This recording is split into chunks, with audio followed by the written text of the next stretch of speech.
I want to talk about my relationship with fear and negative thinking.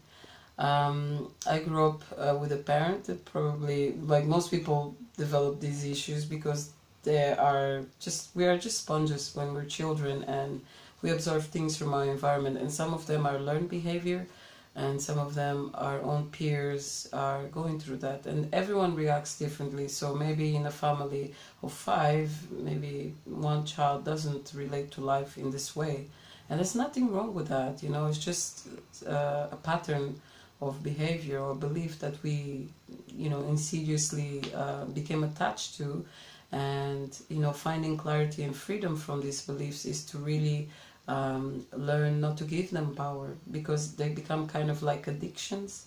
So in talking about that, so fear, it's kind of like the opposite of love is fear. A lot of the lower emotions like jealousy, low self-worth, like anger, gluttony, it's always something based on lack.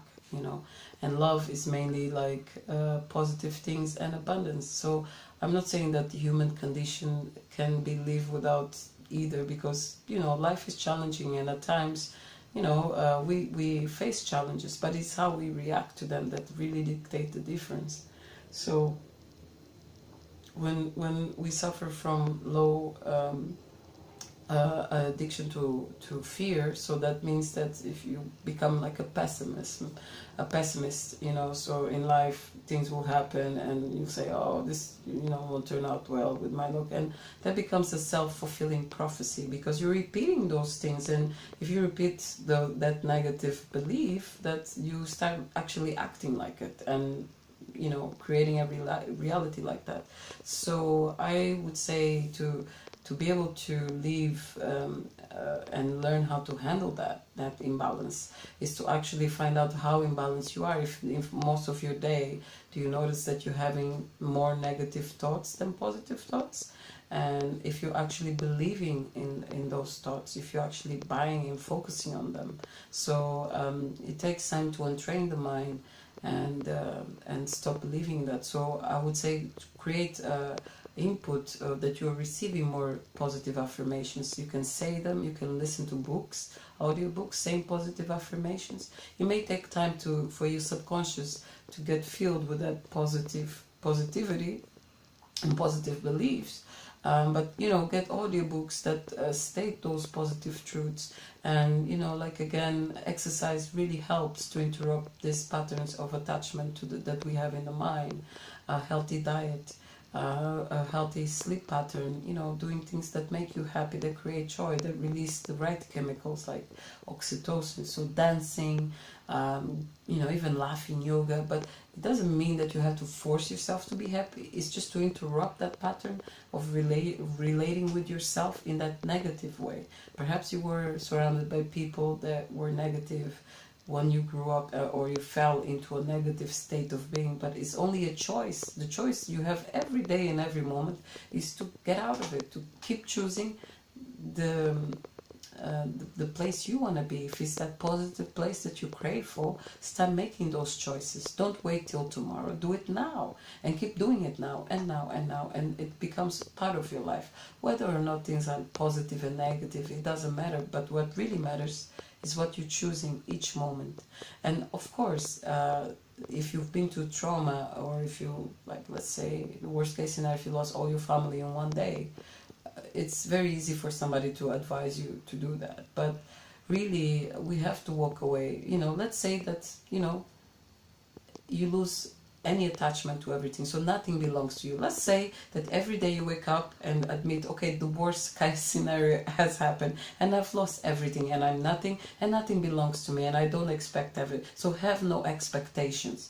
Like, actually go through that fear of losing everything and embrace that reality, and get out and still dance. Because that's the only way, really, because you can never really predict what will happen in your life, but you can choose you can always choose, and choose dancing, choose getting out of bed and leaving, you know, accepting that, okay, let's pretend that that fear has happened. What do I do now? I choose happiness. I choose going for a walk. I choose helping someone. I choose not being in that place with that fear. I choose anything other than the fear. So it's basically changing that relationship, you know, with the attachment to fear. And that's one of the things that I feel that has helped me when I have dealt with challenges.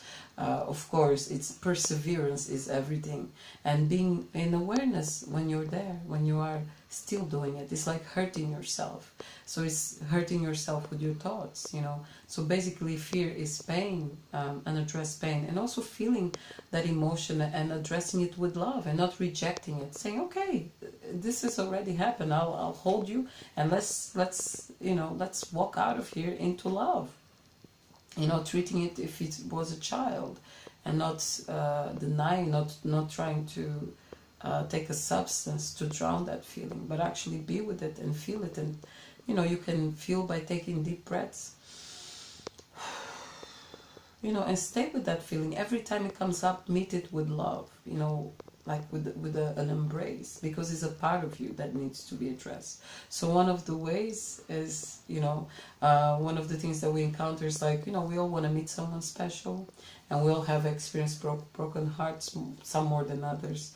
But our attachment to that sadness of losing someone or being betrayed can become so much bigger. So it's like a defense mechanism. So if you meet someone and they make you happy, so then you start developing those fears. So I'd advise you to check in with yourself every day and give yourself some love, because somebody can love you, but nobody can love you like you do.